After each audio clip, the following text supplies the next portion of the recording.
Grabe naman, ang daming nawalang followers sa akin, and maybe it's because hindi na ako masyadong nagsasabi or nagsasalita tungkol sa political situation sa atin. Ano bang gusto niyong sabihin ko?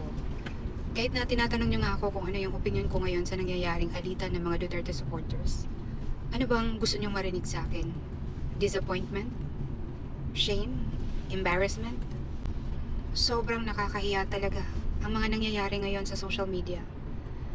Hindi po talaga tama na tayo-tayo ang magbabangayan, tayo-tayo ang magsisiraan. Well, let's say na it's for the common good. Para siguro hindi na kayo maloko, hindi na kayo magpadala ng pera, hindi na kayo sumuporta. Pero alam niyo po, maraming bagay ang pwedeng mapag-uusapan. Alam niyo yung hindi mo na kailangang magkaroon ng iskandalo para lang malaman ng tao kung ano yung nasa puso mo.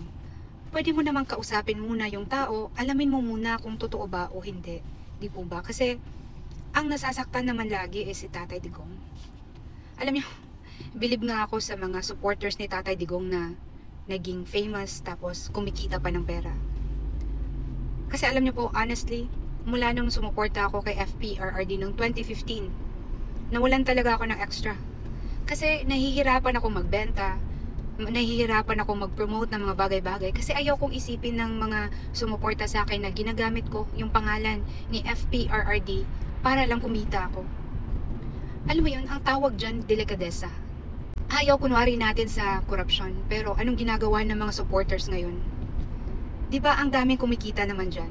At yung nakakapanghina pa, hindi lang sa The Hague, hindi lang sa mga iba't ibang events, hindi lang sa mga bagay-bagay na binibenta na kumikita yung mga Duterte supporters. Pati pa sa volunteer na pagpunta at pagbantay sa bahay ni Tatay Digong.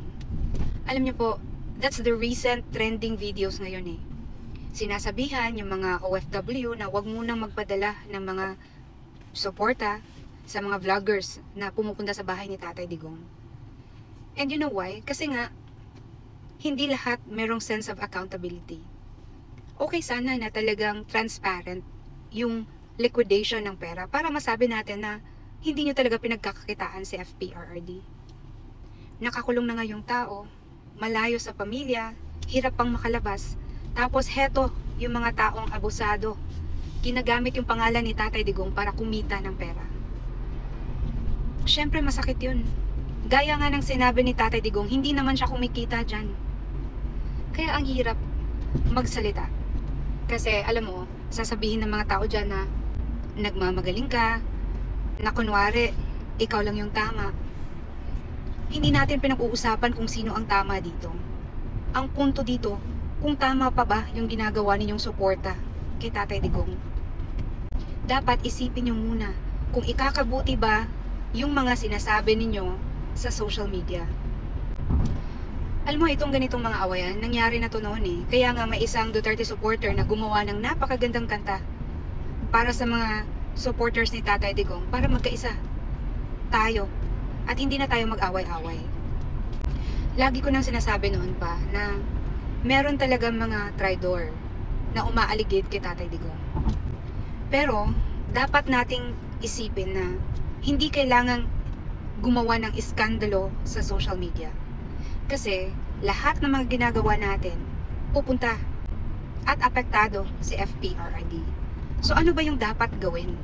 Una, kausapin yung taong concerned. Ano ba, totoo ba to? Merong nagsasabi sa akin na ganito yung ginagawa mo. Totoo ba to? Diba?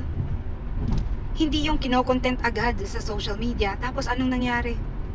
Nagkawatak-watak na tayong lahat, nagkaroon pa ng rason ang mga kalaban ni Tatay Digong na gumawa ng mga paraan para sirain tayong lahat.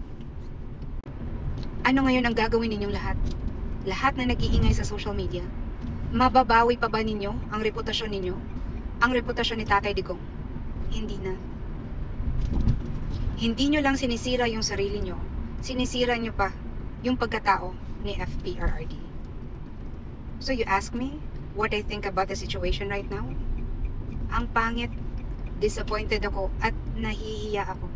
Kasi tayo tong ayaw ng korupsyon, tapos marami pala dyan na mukhang pera.